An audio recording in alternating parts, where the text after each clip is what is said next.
Student का protest student का रहे, किसी पॉलिटिकल पार्टी की रैली ना बन जाए। वे अपना माइक किसी को आउटसोर्स ना करे, क्योंकि सर स्टूडेंट की लड़ाई तो एग्जाम सिस्टम को सिक्योर बनाने की है, नेताओं की लड़ाई अपनी सोशल मीडिया रीच बढ़ाने की है।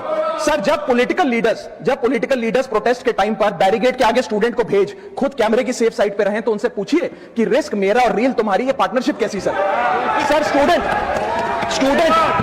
का मूवमेंट स्टूडेंट के फ्यूचर के लिए है, किसी फ्लॉप पॉलिटिकल पार्टी के कमबैक के लिए नहीं है सर। और जो पॉलिटिकल पार्टी के अपने खुद के फ्यूचर का आता पता नहीं, वो स्टूडेंट के फ्यूचर की क्या लड़ाई लड़ेगी सर। स्टूडेंट्स को जस्टिस चाहिए, पॉलिटिकल पार्टी को फुटेज।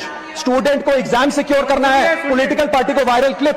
स्टूडेंट का सवाल फ्यूचर का है, नेता का कैलकुलेशन अगले इलेक्शन का। इसीलिए मैं ऑपोजिशन पार्टीज को कहना चाहता हूं, don't use students emotion for your political promotion. ये लड़ाई बीजेपी वर्सेस कांग्रेस नहीं है, ये लड़ाई मेरिट वर्सेस माफिया की है, मेहनत वर्सेस सेटिंग की है। और वेलविशर्स को भी कुछ कहना चाहूंगा, जो पिछले कुछ समय से मुझे कह रहे थे कि राघव आप नीट के इशू पर कब बोलोगे, आपको हम सुनना चाहते हैं। मैं बड़ी हम्बली कहना चाहता हूं सर, जब मैं ऑपोजिशन में बैठता था तब सवाल मेरा हथियार था, आज मैं ट्रेजरी बेंचेस पर बैठता हूं, आज सोल्यूशन मेरी जिम्मेदारी है।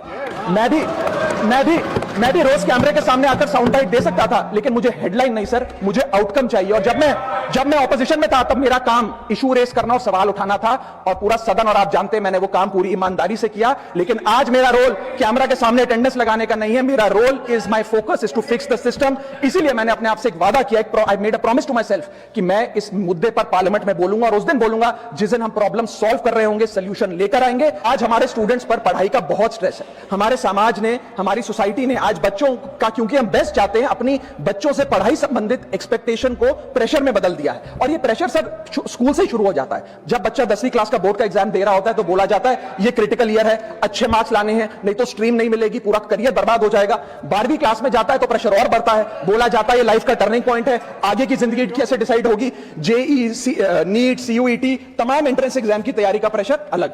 और सर जब कॉलेज पहुंचता है तो एक अलग ही लेवल का प्रेशर होता है, उसको बोला जाता है सीजीपीए ठीक रखो वरना प्लेसमेंट नहीं मिलेगी। ये पूरी लाइफ का सवाल है, करियर का सवाल है। हर स्टेज पर प्रेशर का सिलेबस बढ़ता जाता है। और ओवरऑल सर इंडिया में कंपटीशन बहुत फास्ट स्पीड पे बढ़ रहा है, लेकिन उसी के साथ साथ कंपैरिजन भी बहुत फास्ट स्पीड पे बढ़ रहा है। सबसे पहले जब बच्चा स्कूल जाता है तो अपने स्कूलमेट्स, क्लासमेट से कंपैरिजन होता है। कोचिंग सेंटर जाता है तो वहां कोचिंग सेंटर के स्टूडेंट से कंपैरिजन होता है, ऑल इंडिया रैंकर से कंपैरिजन होता है। घर आता है तो पड़ोसी और रिश्तेदारों के बच्चों से कंपैरिजन होता है। ये कंपैरिजन मोटिवेशन नहीं सर, प्रेशर और स्ट्रेस में बदलता जा रहा है। सर जैसे 3 इडियट्स पिक्चर में कहा था ना, काबिल बनो, कामयाबी झक मार